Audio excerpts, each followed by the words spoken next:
চলুন দর্শক ফিরে যাই আমাদের আজকের অতিথি খ্যাতিমান গীতিকার মনিরুজ্জামান মনিরের কাছে। স্যার, আবারও ফিরে এলাম আপনার কাছে।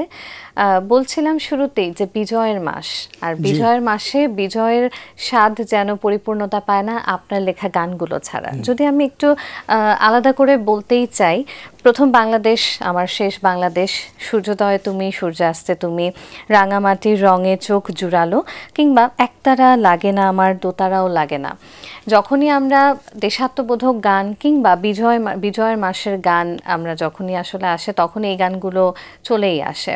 এই গানগুলো যখন লিখেছেন এবং এগুলোর জন্যই যে যুগের পর যুগ ধরে বাংলা ভাষাভাষীদের কাছ থেকে আপনি যে ভালোবাসা পেয়েছেন, সম্মান পেয়েছেন, সেই বিষয়টিকে আপনি কিভাবে দেখেন? শুধু লিখেই যদি যেতাম আর গান কোনো মানুষের মনে সাড়া না দিত, তো হয়তো গীতিকার জীবনই কি হয়ে যেত। এদিক দিয়ে মানে আমার একটা সৌভাগ্য যে মানুষের ভালো লাগার কিছু গান আমি লিখতে পেরেছি। সেইভাবে দেশের গান আপনি জানেন যে লেখকের দেশের নিয়ে কিছু নাই, সে আসলে তার দুর্ভাগ্য। হ্যাঁ, আমার এইদিকে সৌভাগ্য যে আমি দেশ নিয়ে গান লিখেছি। এখানে 4টা গান আছে, আরও গান আছে, এগুলো মানুষের বেশি প্রিয় হয়েছে। তো আমি এইদিকে খুব সৌভাগ্যবান যে বেশ কিছু দেশের গান, পাশাপাশি আধুনিক গান, সিনেমার গান আমি লিখতে পেরেছি। এবং সবচেয়ে বড় কথা হলো মানুষের ভালো লেগেছে। মানুষের যে সৃষ্টি মানুষের ভালো লাগে না, সে সৃষ্টির মূল্যায়ন হয় না। শুধুমাত্র গীতিকারের ক্ষেত্রে না, এটা সুরকার কিংবা শিল্পীর ক্ষেত্রেও আমরা অনেকেই মনে করে থাকি যে যার দেশাত্মবোধক গান লেখা হয়নি কিংবা গাওয়া হয়নি বা সুর করা হয়নি, তার বোধ হয় আসলে তার সঙ্গীত জীবনের পূর্ণতাটা আসলে হয়তো তিনি পাননি। শুধুমাত্র দেশাত্মবোধক গানের কথাই নয়, যেহেতু আপনি চলচ্চিত্রের গান, আধুনিক গানে একটা ব্যাপকভাবে আপনি বাংলা গানে অবদান রেখেছেন, সেই প্রসঙ্গে যদি একটু আসি, যেমন যে ছিল দৃষ্টির সীমানায়, এই গান শোনেনি এমন মানুষ বোধহয় পাওয়া যাবে না। এছাড়াও আরও প্রচুর গান রয়েছে, হারানো দিনের মতো, হারিয়ে গেছো তুমি, নাই টেলিফোন, নাই রে পিয়ন, বাড়ির মানুষ কয় আমায় তাবিজ করেছে, স্টেশনের রেলগাড়িটা, মাইপা চলে ঘড়ির কাঁটা, সুখে থাকো ও আমার নন্দিনী, ইত্যাদি আরো প্রচুর প্রচুর গান রয়েছে। বাকিগুলো বলে দেন যেহেতু বলছেনই। নিশ্চয়ই। এছাড়াও আরও অনেক কালজয়ী গান তো রয়েছেই, তার মধ্যে কিছু যদি বলি, কি জাদু করিলা, পিরিতি শিখাইলা, তুমি যেখানে আমি সেখানে, জীবনের গল্প, আছে বাকি অল্প, এখানে দুজনে নিরজনে, তারপর সবার জীবনে প্রেম আসে তাই তো সবাই ভালোবাসে, অন্তর আমার করলাম, ইত্যাদি আরো প্রচুর গান রয়েছে। আসলে বলতে চাইলে আজকে বোধহয় পুরো অনুষ্ঠান জুড়ে বললেও হয়তো বলা শেষ হবে না, কারণ আপনি 5 শতাধিক চলচ্চিত্রের জন্য আপনি গান লিখেছেন এবং গানের সংখ্যা হয়তো আসলে হিসেব করে শেষ করা যাবে না। সব গান আমার সঞ্চয়ে নাই আর কি। এত এত জনপ্রিয় গান যেগুলো সেই সময় 80-90-এর দশকেও মানুষ শুনেছে, এখনকার তরুণ প্রজন্মেরও অনেকেই শুনেছে, কিন্তু হয়তো ঠিক জানা নেই যে গানগুলো আপনারই লেখা। এ ব্যাপারে কি আছে, প্রথমত এই জেনারেশন কিন্তু তাদের নিজেদের মৌলিক গান রেখে আমার গানগুলো, বেশিরভাগ আমার গানগুলোই করে। তো আমি তো নেপথ্যে কাজ করি, তো এটা বলতেই হবে আর কি। এটা আমার মানে দুঃখ না, কিন্তু এটা মানে চ্যানেলগুলোর ব্যর্থতা বলবো বা সাংবাদিকের ব্যর্থতা বলবো। আমাকে কিন্তু মানে নেপথ্যের মানুষ আমাকে কিন্তু দর্শকের সামনে খুব কম সময়ে এনেছে, সাংবাদিকরা এনেছে, চ্যানেলটা এনেছে। এই জন্য আমি খুব দুঃখ পাই না, কিন্তু আমাকে না চেনার এইটাই হলো একটা বড় কারণ। এটা হয়তো আমাদেরই দুর্ভাগ্য।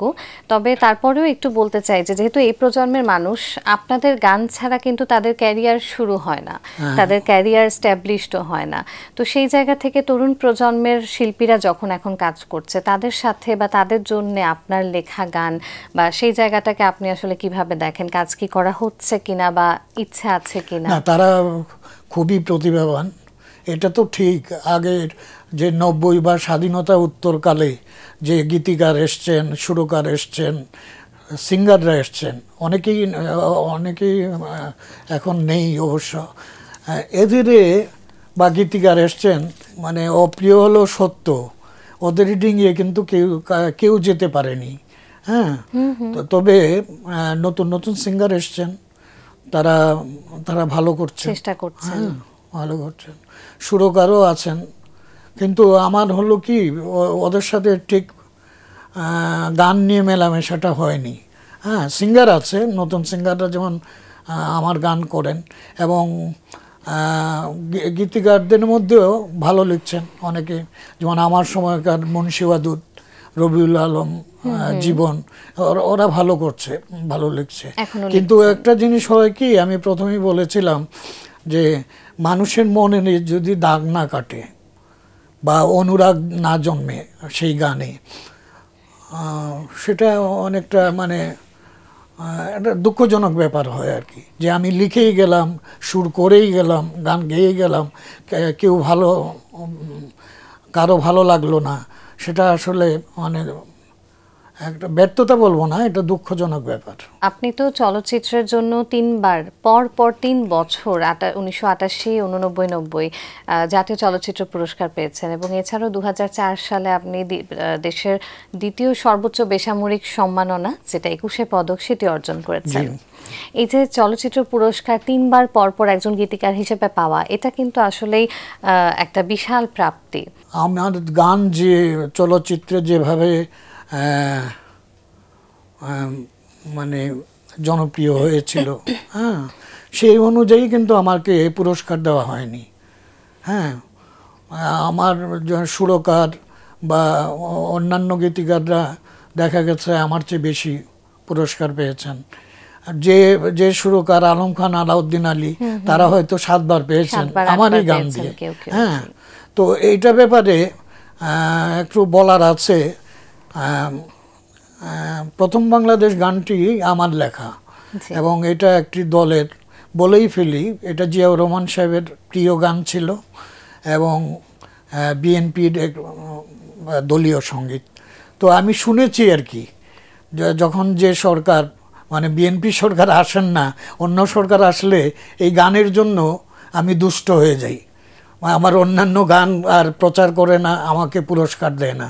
এটা মানে আমি অবশ্য কি না, কারণ আমি তো ওই প্রথম বাংলাদেশ গানে ওই রাজনৈতিক দলের কোনো শব্দ তো আমি লিখিনি। এটা হলো দেশ, মাটি, প্রতি মমতা, সামগ্রিকভাবে বাংলাদেশের, তার দেশের প্রকৃতি, এইসব জিনিস আমার গানে উঠে এসছে।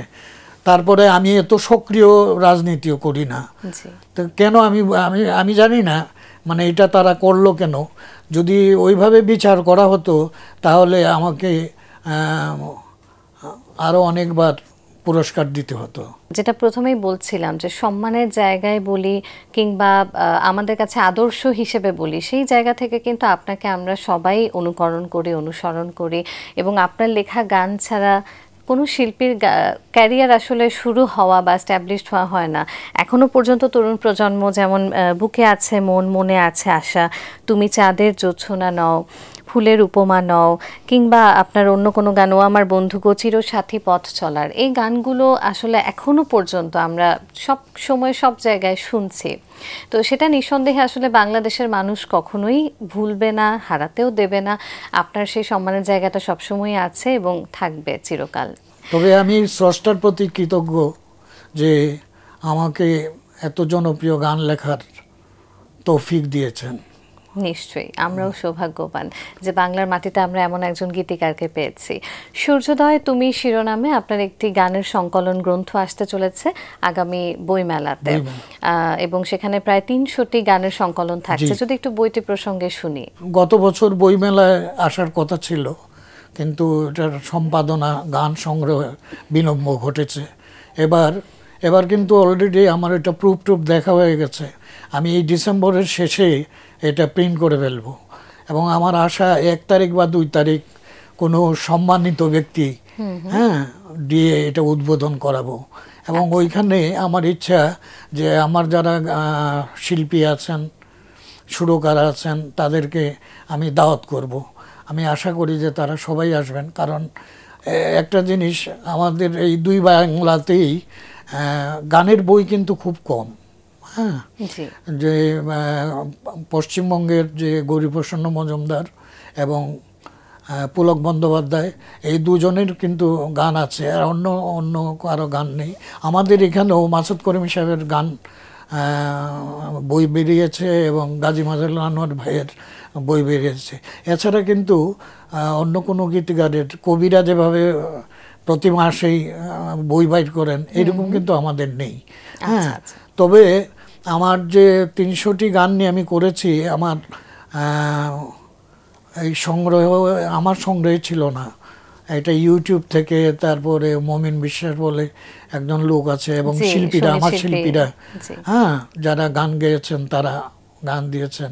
আসলে সঞ্চয়ে থাকলে কিন্তু আমার আরও বেশি গান হতো, কারণ আমি যেভাবে চলচ্চিত্রে গান লিখেছি এবং জনপ্রিয় হয়েছে, সব গান কিন্তু উঠে আসেনি এই 300 গীতে। তবুও আমি স্যাটিসফাইড, হ্যাঁ, যে মানে উদ্যোগটা নেওয়া হচ্ছে এবং বইটা আসছে।